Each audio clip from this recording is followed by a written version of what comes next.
Qué gusto verlos nuevamente.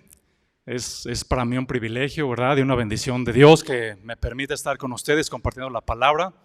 Y bueno, pues siempre nos gozamos, ¿verdad? De estar cantando y alabando a nuestro Señor en familia, como debe de ser.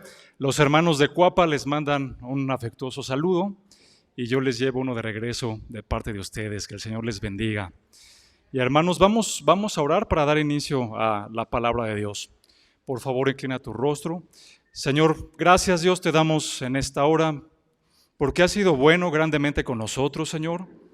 Es tu misericordia y es tu amor, Padre, lo que nos tiene de pie, lo que nos tiene aquí respirando, Señor, lo que nos ha preservado, Dios, en tu palabra, en tu verdad, Dios. Gracias por cada uno de mis hermanos aquí presentes, Señor Jesús, que con un corazón sincero, Padre, vienen a aprender y escuchar de tu palabra, Dios. Abre tú nuestro entendimiento, bendito Dios, a esta enseñanza, Señor, que previamente estaba determinada por ti, Padre, que sea de edificación para la vida de cada uno de nosotros, Señor, pero que sobre todo, Padre, cuando la apliquemos en nuestras vidas, Padre bendito, te glorifiquemos. Sepamos, Señor, con precisión que separados de ti, nada somos, nada podemos hacer, Señor bendito, pero en ti somos más que vencedores, Señor. Muchas gracias, Padre, por este tiempo. Pongo mi vida en tus manos, Señor, para que sea tu Espíritu Santo el que me ilumine, Dios, y el que me mantenga fiel a tu palabra, Señor. En el nombre de Cristo Jesús. Amén.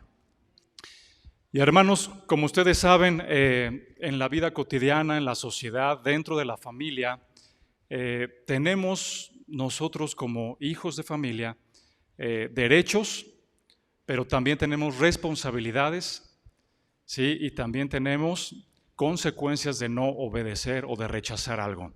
Esto lo podemos ver dentro de la familia cuando, por ejemplo, siendo hijo de familia, pues parte de tus derechos es que tus papás te deben de dar alimento, tienes que tener un techo, tienes que tener ropa para vestir, ¿verdad? Parte de las responsabilidades que tienes que hacer como hijo de familia, pues muy probablemente es trabajar, estudiar, obedecer a tus papás. ¿Y qué pasa si no haces caso a eso? Bueno, hay consecuencias. Hay consecuencias. Y ante la luz de la palabra de Dios, hermanos, lo que vamos a revisar hoy, hay algo muy similar cuando eres un hijo de Dios. También cada uno de nosotros tenemos ciertos puntos que debemos cubrir y es parte de lo que vamos a ver hoy. Básicamente son 3 puntos: los derechos que tenemos como hijos de Dios, los privilegios que tenemos como creyentes. El punto número 2 son esos deberes o esas responsabilidades que tenemos. Y el punto número 3, las consecuencias de rechazar la obediencia del Señor. Hermano, por ahí hay algunos hermanos edecanes ofreciendo Biblias. Si no traes alguna Biblia, levanta tu mano para que ellos puedan acercarse a ti y proporcionártela. El pasaje que vamos a estar revisando básicamente es Hebreos 10. Así es de que te pido por favor que, aunque vamos a ver varias citas bíblicas, hermanos, pero Hebreos 10 va a ser nuestro pasaje principal a partir del versículo 19. Y te pido por favor me acompañes justamente ahí, en Hebreos capítulo 10, versículo 19. La versión que voy a estar yo leyendo es la Reina Valera. Hebreos capítulo 10, versículo 19.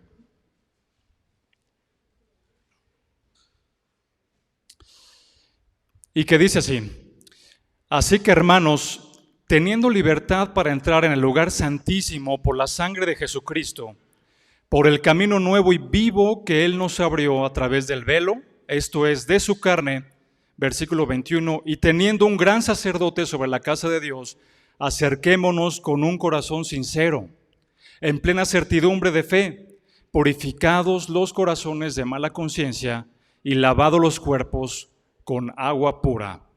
Y hermanos, el primer versículo 19, dice aquí: así que hermanos, teniendo libertad para entrar en el lugar santísimo por la sangre de Jesucristo.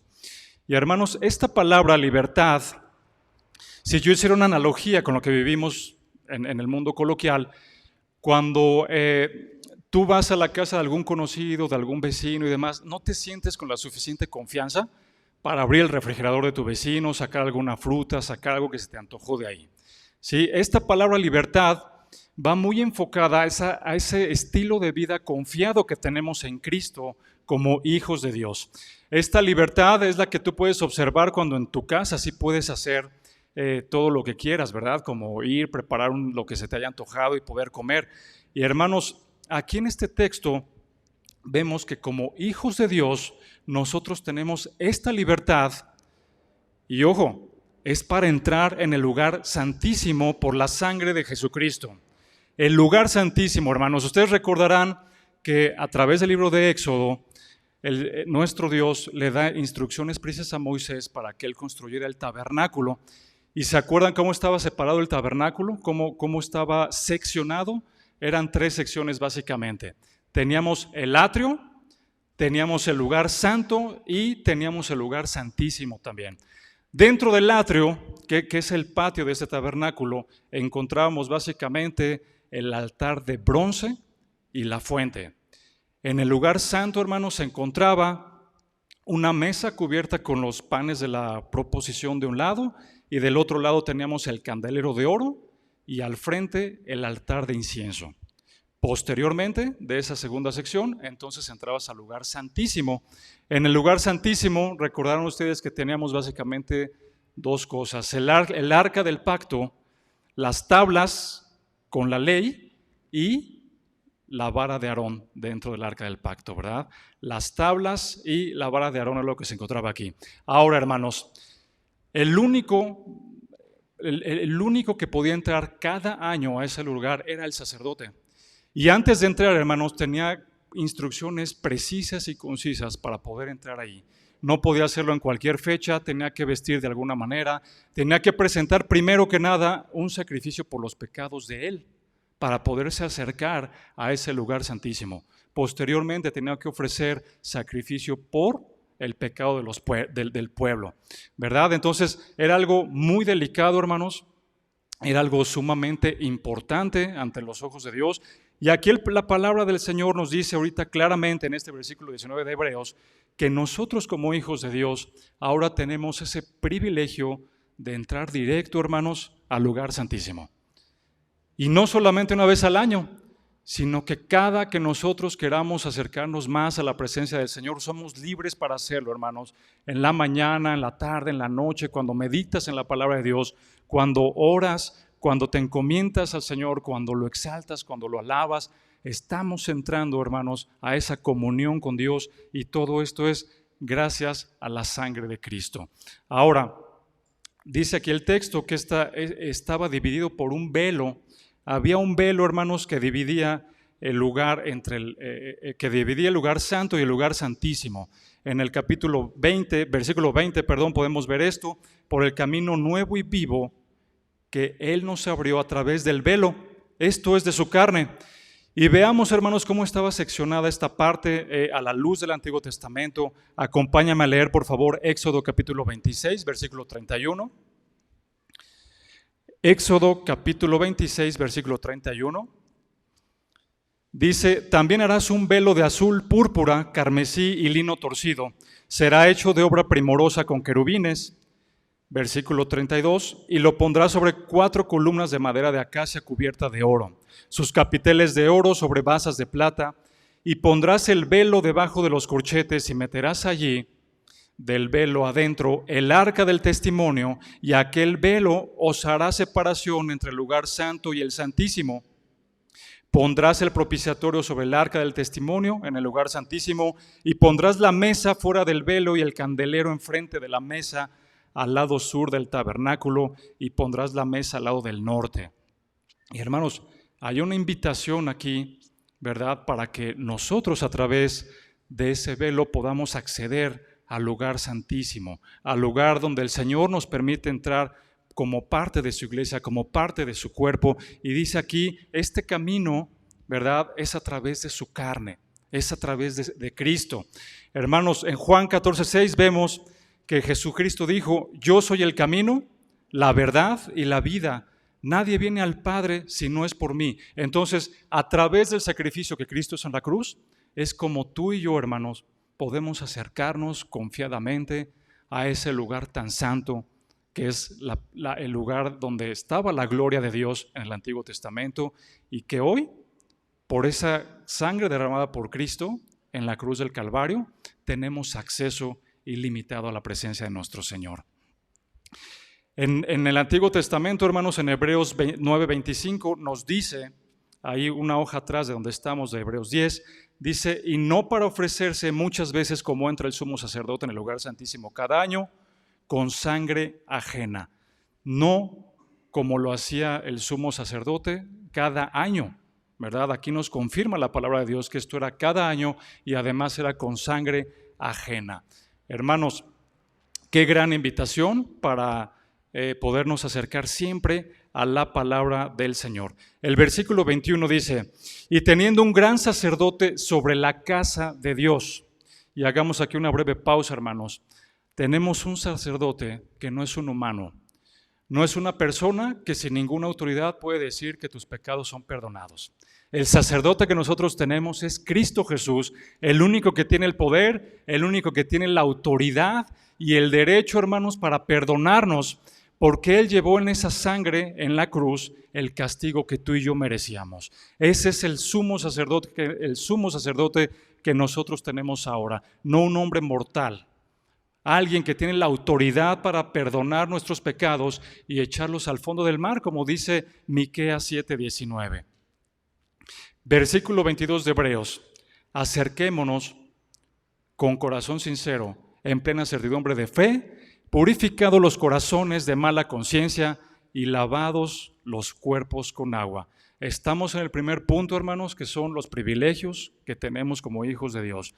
Entonces ya vimos, ¿verdad?, que podemos acercarnos con un corazón confiado por este nuevo camino que es el velo, la sangre de Cristo, y que tenemos ahora un sacerdote que nos da ese acceso continuamente.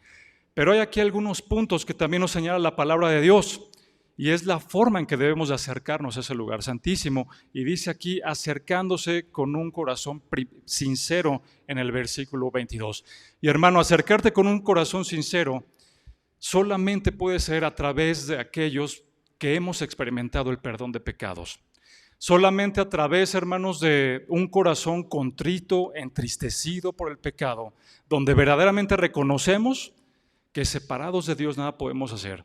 Donde tenemos hambre, hermanos, de justicia, hambre de experimentar el perdón que Dios nos da antes de venir a Él. Un corazón verdaderamente arrepentido, un corazón sincero diciéndole al Señor: Padre, he pecado, lo confieso delante de ti, pero hoy estoy aquí porque quiero ser renovado, porque quiero ser perdonado, porque quiero ser transformado, porque quiero, Señor, que tú me enseñes tus estatutos y seguirlos y darte a ti la gloria, porque tú eres digno. Hermanos, es un corazón sincero que la palabra de Dios nos dice es una manera de acercarnos a ese lugar santísimo. Ahora, hermanos, ¿podríamos venir a la iglesia? ¿Podríamos cantar alabanzas, adorar a nuestro Dios? Pero posiblemente pudiera ser nada más de forma externa, no con un corazón sincero. Y la palabra de Dios nos da algunos ejemplos de esto. Quiero que me acompañes a leer, por favor, Jeremías 3:10.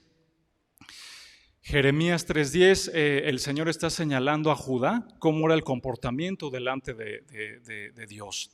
Y dice aquí, la nueva versión internacional, dice: a pesar de todo esto, su hermana, la infiel Judá, no se volvió a mí de todo corazón, sino que solo fingió volverse, afirma el Señor. Hubo fingimiento a la hora de entregarse al Señor. Y hermanos, nosotros tenemos que cuidar nuestro corazón. Tenemos que estarnos examinando constantemente ante la luz de la palabra de Dios para ver si verdaderamente nuestro corazón está siendo sincero con nuestro Padre. Versículo 22 sigue diciendo, un corazón sincero, pero también en plena certidumbre de fe. Y hermano, esta certidumbre de fe nos está hablando de que el Evangelio es verdad. El Evangelio, hermanos, nos muestra que nosotros éramos pecadores y que si hay algo que merecíamos, era el castigo. Es lo único que merecíamos. Pero gracias a ese sacrificio vicario que Jesucristo hace, hoy nosotros en Cristo somos perdonados. Y no solo eso, sino que además posicionalmente en Cristo tenemos muchas bendiciones espirituales, como afirma el apóstol Pablo en la carta de Efesios. Esa es la certidumbre de fe, que hemos sido perdonados, que es el Espíritu Santo de Dios el que nos convence de pecados. Porque a veces venimos ante Dios diciendo, Señor, mira, yo soy el que me estoy arrepintiendo. Yo soy el que soy humilde, el que vengo a humillarme a ti pidiéndote perdón. Pero ¿sabes qué, hermano? Eso lo ha puesto Dios en tu corazón. Y por eso agradecemos a Dios y por eso exaltamos su nombre. Acompáñame a leer Juan 16, 19. Juan 16, vamos a leer desde el versículo 7, dice, pero yo os digo la verdad, os conviene que yo me vaya, porque si no me fuere el Consolador no vendrá a vosotros, mas si me fuere, os lo enviaré, y cuando Él venga, convencerá al mundo de pecado, de justicia y de juicio. Es el Espíritu Santo, hermanos, el que nos convence de pecado para entonces nosotros arrepentirnos delante de Dios y reconocer, hermanos, que hemos transgredido la ley. Reconocer que ofendemos a Dios con esos actos pecaminosos que hemos cometido. Lo mismo vemos en 2 de Timoteo, capítulo 2, versículo 25. 2 de Timoteo, capítulo 2, versículo 25, dice que con mansedumbre corrija a los que se oponen, por si quizá Dios les conceda que se arrepientan para conocer la verdad. La obra es completamente del Señor, hermanos. ¿Y cuántos damos gloria a Dios de que el Señor en su misericordia se fijó en nosotros? No es que hubiera algo bueno en nosotros, sino que el Señor así nos amó para entonces traernos a sus pies. Sigue diciendo ahí el versículo 22, purificado los corazones de mala conciencia. Y hermanos, solamente Dios es el que nos purifica de esta mala conciencia. ¿Qué es la conciencia? La conciencia está definida como en un sentido de responsabilidad moral. ¿Y sabes qué? Una persona que no conoce de Dios, una persona inconversa, no tiene ese sentido de responsabilidad moral. Por eso es que constantemente viven en pecado. Y no solamente viven en pecado, sino que además no reconocen que están viviendo en pecado porque para ellos es normal. Si incluso autojustifican sus actos y sus obras diciendo, bueno, yo no he sido tan malo, soy hombre, así nací, así soy yo, no he asesinado, no he secuestrado, por lo tanto no soy pecador. Viven en una ceguera espiritual, hermanos, porque ese sentido de responsabilidad moral no está en ellos. Y es solamente la palabra de Dios la que purifica nuestros corazones, como dice aquí este versículo. Dios es el único que nos limpia, hermanos. Sigue diciendo aquí el versículo 22, lavado los cuerpos con agua, ¿verdad? Y esto se asemeja, hermanos, como a una novia cuando se va a casar, que se arregla, se baña, se pone la mejor ropa porque va a entregarse con su esposo, con su amado. Y hermanos, así el Señor nos lava a cada uno de nosotros como iglesia a través de su palabra santa. Esto lo vemos en Tito capítulo 3, versículo 5. Dice, nos salvó no por obras de justicia que nosotros hubiéramos hecho, sino por su misericordia, por el lavamiento de la regeneración y por la renovación en el Espíritu Santo. Como vemos, hermanos, es Dios quien actúa en nosotros. Es por medio de Cristo que nosotros podemos acercarnos a Él. Y hermanos, este es un privilegio, este es un gozo que debemos de tener constantemente, porque nosotros fuimos elegidos por Dios para podernos acercar a Él. Gloria a Dios, gloria al bendito nombre del Señor. El segundo punto, hermanos, que vamos a ver es los deberes que tenemos ahora como creyentes. Hay una responsabilidad, como lo decíamos al principio, que también como hijos de Dios tenemos. Y el versículo 23 de Hebreos 10 nos dice cuáles son esas responsabilidades que como hijos de Dios debemos ejercer. Dice así el versículo 23, mantengamos firme, sin fluctuar, la profesión de nuestra esperanza, porque fiel es el que prometió. y considerémonos unos a otros para estimularnos al amor y a las buenas obras, no dejando de congregarnos como algunos tienen por costumbre, sino exhortándonos, y tanto más cuando veáis que aquel día se acerca. Hermanos, hay varios puntos aquí que debemos desmenuzar. El primero de ellos, versículo 23, dice: mantengámonos firmes en esa profesión. Y hermano, mantenerse firme en la verdad de Dios implica una gran responsabilidad que tú y yo tenemos que ejercer. Aquí vemos claramente la parte humana, hermano, de la soberanía de Dios. El Señor te eligió, el Señor nos perdonó, el Señor es quien nos dice con toda libertad puedes acercarte, pero ¿sabes qué? Hay algo que tú y yo también tenemos que hacer. Y aquí en este texto nos dice, manteniendo firme esa profesión. Y hermano, mantener firme esa profesión, ¿sabes qué es? Vivir el Evangelio. Vivir conforme a la palabra de Dios. Estar aplicando en mi vida lo que el Señor quiere, dar testimonio de todo lo que hago, de que soy un hijo de Dios. Hacerlo, hermano, sin que haya engaño en mi corazón, sino de manera sincera. Señor, yo aplico tu palabra en mi vida. ¿Sí? Soy oidor, pero también soy hacedor. Por la gracia del Señor bendito, es que, hermano, nosotros debemos de mantenernos también firmes en la palabra de Dios, en lo que estamos aprendiendo en las predicaciones con nuestros pastores, en los discipulados, en la palabra de Dios cuando la lees. Todo esto, hermano, nos obliga y nos anima también a permanecer firme en nuestra santidad y a que cada vez se esté incrementando más esa santidad progresiva. En Juan 8:31, fíjense lo que dice el Señor Jesucristo. Dijo entonces Jesús a los judíos que habían creído en Él, si vosotros permaneciereis en mi palabra, seréis verdaderamente mis discípulos y conocerás la verdad y la verdad os hará libre. Y aquí vemos nuevamente esta premisa, si vosotros permaneciereis en mi palabra. Hay una obligación, hermanos, hay una responsabilidad que tenemos que hacer tú y yo. Estamos fuertemente, hermanos, comprometidos con Dios a cuidar nuestra santidad. Mantengámonos vivos, firmes y vivamos la palabra de Dios.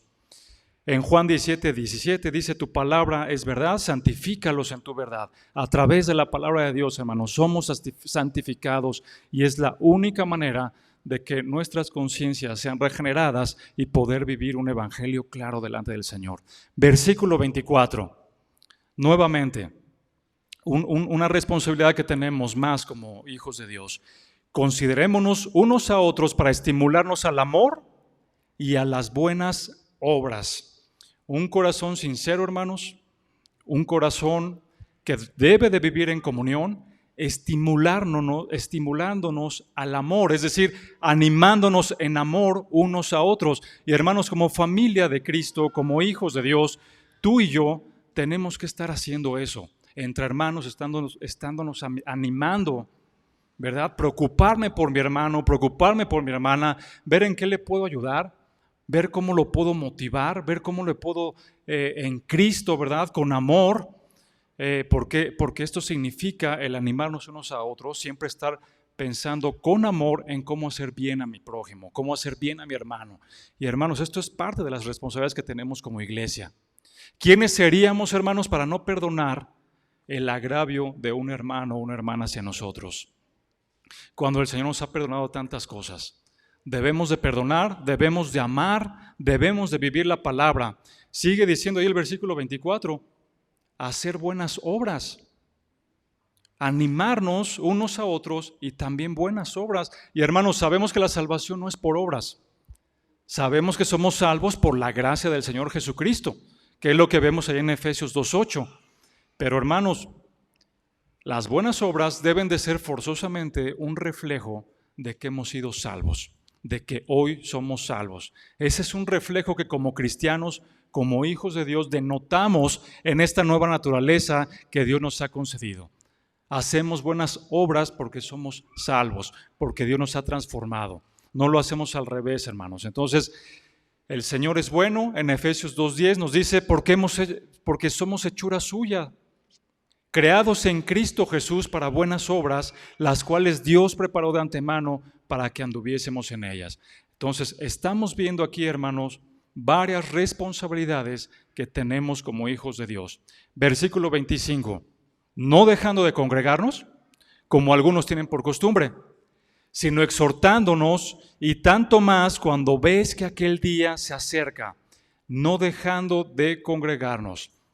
Hermanos, hay personas, ¿verdad?, que pueden estar aquí durante varias semanas, durante varios meses e incluso años, y simplemente llega un momento donde ya no vienen. Dejan de asistir a la iglesia, hermanos. ¿Es posible eso? Claro que es posible. Y desafortunadamente, ese tipo de personas que posiblemente no han nacido de nuevo, por eso se retiran, ¿verdad? Lo único que estaban buscando son motivos personales, motivos que pudieran privilegiar su estatus social o estar buscando qué sacar de la iglesia, qué sacar de los hermanos. Hay ejemplos, hermanos, y desafortunadamente yo he visto varias personas que van en búsqueda de que Dios les dé más dinero, de que Dios les dé prosperidad en el trabajo, de que Dios de la noche a la mañana simplemente les ayude a resolver un problema que tienen grave. Y entonces no están buscando a Dios con un corazón sincero, exaltando su nombre, con un sentimiento de arrepentimiento. Están buscando a Dios por un interés personal. Y por eso dejan de congregarse.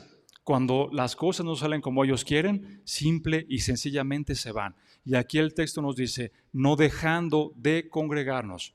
Es parte, hermanos, de esa responsabilidad que tenemos como creyentes, como hijos de Dios. Y dice también aquí el texto, exhortándonos.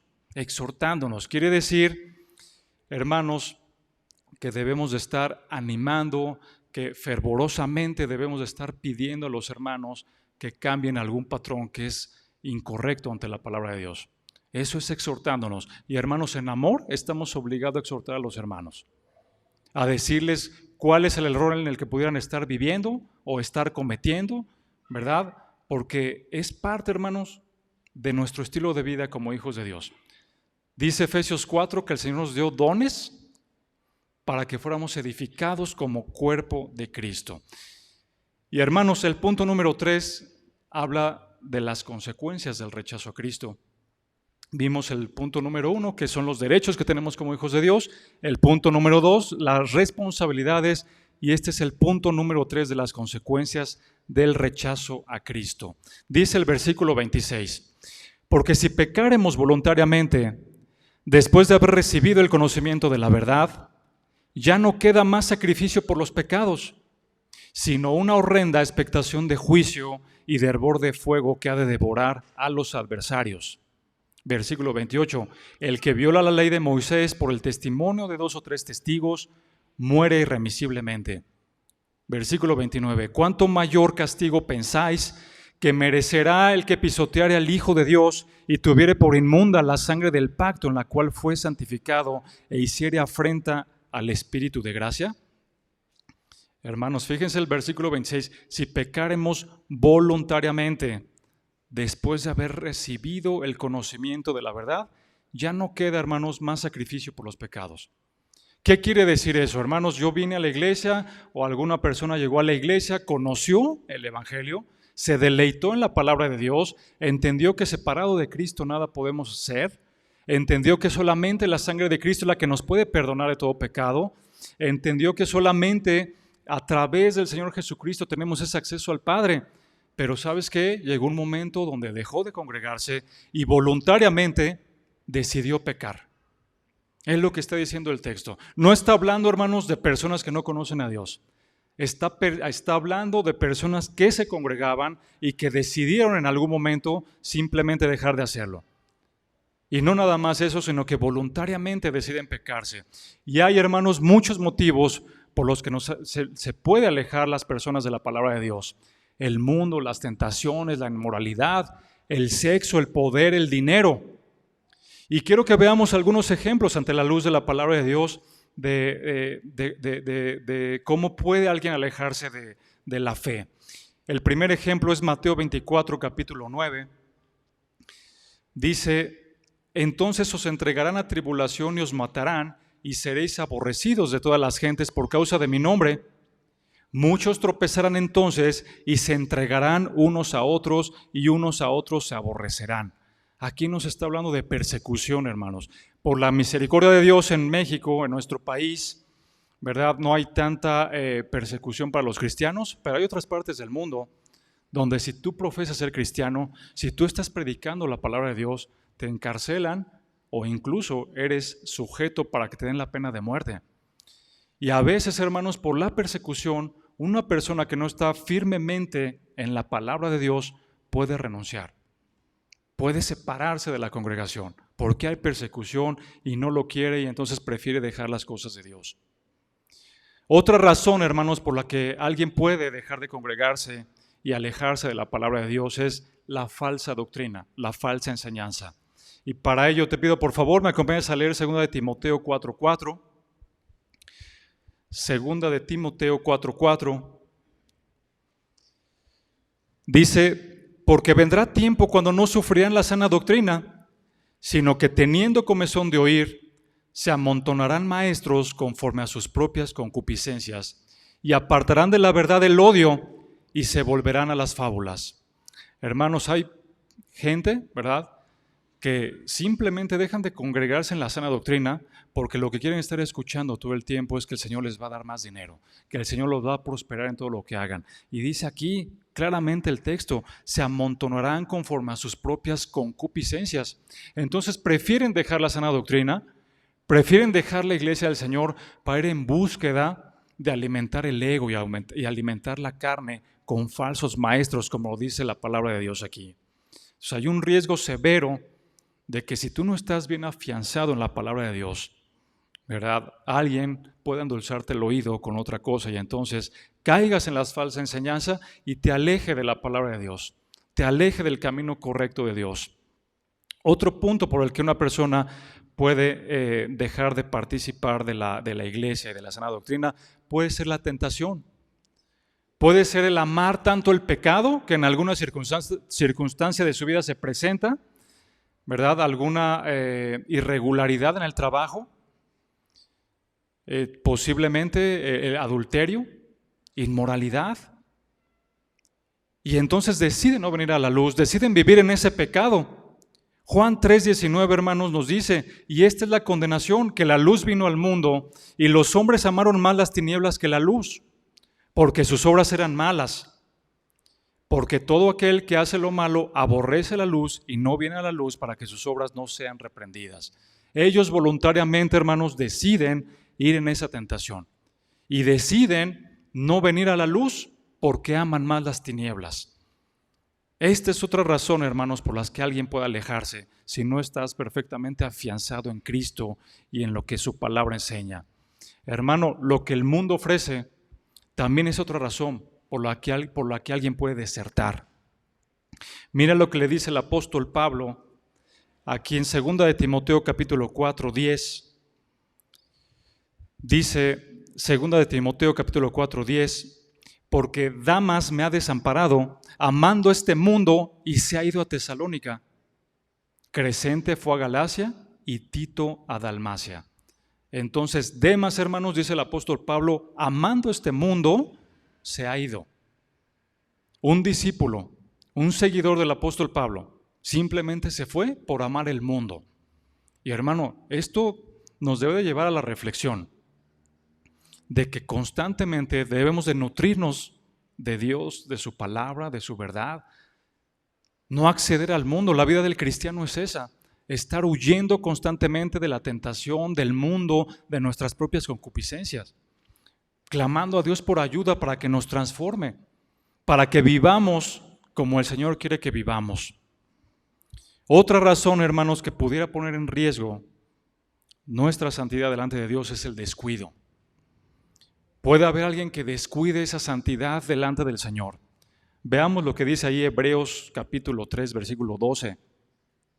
Dice aquí: mirad que no haya corazón malo para apartarse, no endurezcan su corazón por el pecado.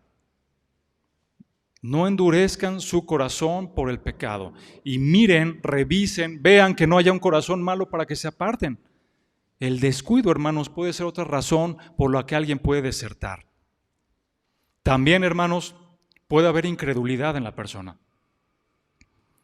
Mira lo que dice Hebreos 3:12, ahí adelantito, antes de donde estábamos leyendo Hebreos 3, dice el versículo 13, antes exhortaos los unos a los otros cada día, entre tanto que se dice hoy, para que ninguno de vosotros se endurezca por el engaño del pecado. Hay una incredulidad endurecida en esa persona y por esa razón, hermanos, podemos caer en el engaño del pecado.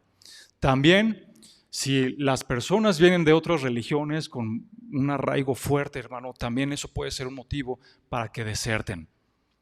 Simple y sencillamente no están buscando al Señor con un corazón sincero, con un corazón que verdaderamente se arrepiente delante de Dios para gozar de esos privilegios delante de nuestro Padre y para, de alguna manera también, adoptar esas obligaciones que tenemos como hijos de Dios.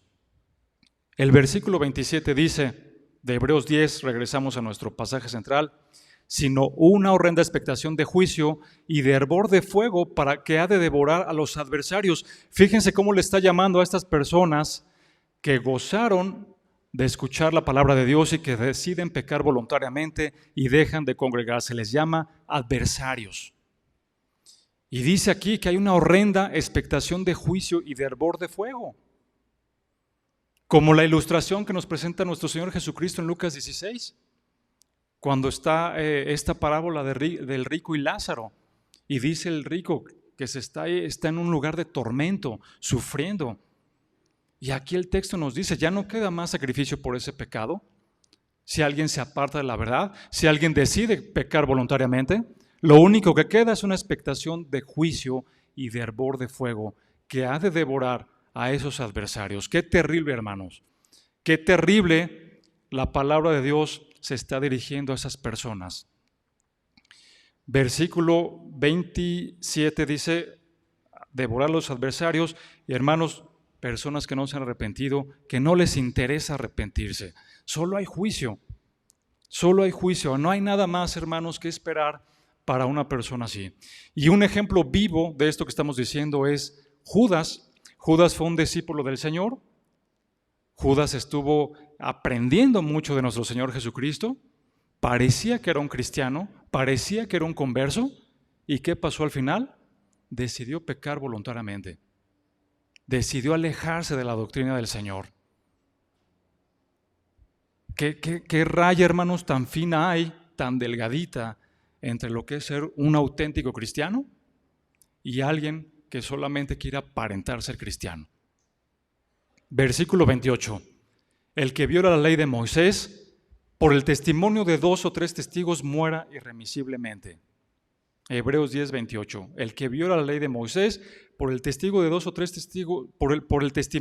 3 testigos, muere irremisiblemente. En el Antiguo Testamento, hermanos, si un grupo de personas o alguna persona violaba, transgredía la ley del Señor, tenía que morir irremisiblemente. Y veamos brevemente un ejemplo de esto en Deuteronomio 17, capítulo 2.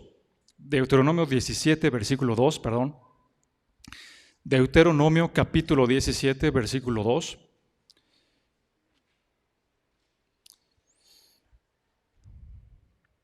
Dice así, cuando se hallare en medio de ti, en alguna de tus ciudades que Jehová tu Dios te da, hombre o mujer que haya hecho mal ante los ojos de Jehová tu Dios, traspasando su pacto, que hubiere ido y servido a dioses ajenos, y que hubiere inclinado a ellos, ya sea al sol o a la luna o a todo el ejército del cielo, lo cual yo he prohibido, y te fuere dado aviso, y después que oyeres y hubieres indagado bien, y si la cosa pareciere de verdad cierta, que tal abominación ha sido hecha en Israel, entonces, le dice el Señor a Moisés, sacarás a tus puertas al hombre o a la mujer que hubiera hecho esta mala cosa, sea hombre o mujer, y los apedrearás, y así morirán.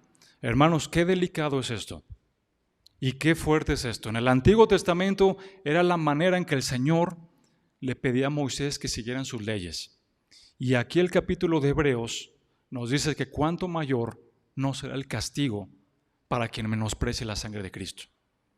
mucho mayor será el castigo, hermanos. ¿Qué es lo que dice el versículo 29? ¿Cuánto mayor castigo pensáis que merecerá el que pisoteare al Hijo de Dios y tuviere por inmunda la sangre del pacto en la cual fue santificado e hiciere afrenta al Espíritu de la gracia? Hermanos, ¿hay niveles de castigos? Sí. La Biblia ha sido muy clara siempre en esto. Un mayor castigo, dice aquí, ¿cuánto mayor castigo no recibirá? Quiere decir que habrá castigos menores también. Y esto lo vemos en Lucas 12:47, que la palabra de Dios dice, en Lucas 12:47, aquel siervo que conociendo la voluntad de su Señor no se preparó, ni hizo conforme a su voluntad, recibirá muchos azotes. Mas el que sin conocerla hizo cosas dignas de azotes, será azotado poco. Porque a todo aquel a quien se le haya dado mucho, mucho se le demandará. Y al que mucho se le haya confiado, más se le pedirá. Entonces, hermanos, vemos claramente a través de la Escritura que habrá diferentes niveles o grados de castigo. Pero, hermanos, aquí Hebreos también nos está diciendo que cuánto mayor no será el castigo para aquellos que se congregaron, posiblemente asistieron a un discipulado, posiblemente tenían un ministerio con mucho más responsabilidad a cargo, pero deciden pecar, deciden alejarse, voluntariamente lo hacen, están menospreciando la sangre de Cristo, están menospreciando ese nuevo pacto por el cual el Señor nos da libertad para entrar como hijos de Dios a ese lugar santísimo. Y hermanos, es una advertencia. Esto que acabamos de ver es una advertencia para cada uno de nosotros, para que cuidemos nuestra santidad, para que podamos aprender de la palabra de Dios, podamos crecer, podamos amar más a Dios y para mantenernos firmes, hermanos, que es el título de esta predicación, manteniéndonos firmes en la fe. En este mismo capítulo de Hebreos 10, pero en el versículo 39, dice, no somos de los que retroceden. Nosotros, hermanos, los que perseveramos, los que continuamos asistiendo a la iglesia, los que perseveramos en la verdad, en la palabra de Dios, dice aquí el libro de Hebreos, no somos de los que retroceden. No somos nosotros ellos. Dice el texto completo, no somos de los que retroceden para perdición, sino los que tienen fe para preservación del alma. Es el Señor quien nos preserva, hermanos, y nosotros dentro de esa responsabilidad que tenemos como hijos de Dios, perseveramos en la palabra. Él nos preserva y nosotros perseveramos como parte de nuestra responsabilidad. Hermano, a manera de conclusión, si tú aún estás viviendo en pecado, si tú estás viviendo con un pie dentro del Evangelio y un pie en el mundo, ¿sabes cuál es la buena noticia? Que el Señor te brinda esta oportunidad para que te puedas arrepentir. Para que puedas decirle al Señor con un corazón sincero, Padre, quiero ser partícipe de tus bendiciones, entrar con toda libertad a ese lugar santísimo. Hoy es el día en el que te puedes arrepentir. Si no es tu caso, hermano, si estás viviendo conforme a la palabra de Dios, si estás perseverando en esa fe de manera firme, entonces, ¿sabes qué? Vive agradecido delante del Señor, porque su obra es la que te tiene así. Ama más al Señor, porque gracias a Él es que podemos vivir correctamente ante sus ojos. Y una más, hermanos, si tú conoces a alguien que gustó de los deleites de la palabra de Dios y se ha alejado al mundo, hermano, tienes una oportunidad y tienes una responsabilidad grandemente delante del Señor Jesucristo para ir y predicarle el Evangelio, para ir y decirle que no se aparte, porque su alma está en un grave peligro. Hermano, esto es parte de las responsabilidades que tenemos. Predicar el Evangelio, hacer discípulos, alejar a los demás del error, vivir conforme a la palabra del Señor. Y todo sea para la gloria de Cristo. Cierra tus ojos, por favor, vamos a orar. Señor, muchas gracias, Dios, te damos, Padre, porque a través de tu palabra, Dios bendito, tú nos enseñas, Señor Jesús, que es tu obra completa, Dios, lo que determina, bendito Señor, que estemos aquí con un corazón humillados, Dios, reconociendo, Padre, tu poder, tu autoridad y tu amor en nuestras vidas. Señor, ayúdanos, Padre bendito, para que podamos siempre, bendito Dios, dar testimonio con lo que hacemos y con lo que decimos, con lo que pensamos, Señor, de que somos hijos tuyos. Padre, que siempre actuemos con amor, pero también con temblor a tu palabra, Señor, sabiendo que nada es oculto para ti, bendito Dios. Que tú conoces nuestros corazones, Señor, que si hay cosas todavía, Señor, malas, que debemos de acabar con ellas en nuestro corazón, Dios, las expongamos delante de ti, Señor, para que seamos perdonados, para que tú nos ayudes, Señor, y danos ese ímpetu, esas fuerzas, Padre, para que podamos predicar tu palabra, Señor, si es que hay personas que conocemos, Dios, que gustaron de tus privilegios, de tu palabra, Señor, y se apartaron. Ayúdanos, Dios, danos ese valor, Padre, para predicar tu palabra, para que ellos puedan regresar, Padre, conforme a tu soberanía, Señor bendito, y que nosotros podamos crecer, Señor, en tu palabra, en el conocimiento de tu verdad, Señor, y exaltando tu nombre. Señor, que todo esto sea para darte a ti la gloria y la honra. Gracias, Dios. Gracias por bendecirnos. En el nombre de Cristo Jesús. Amén. Que el Señor...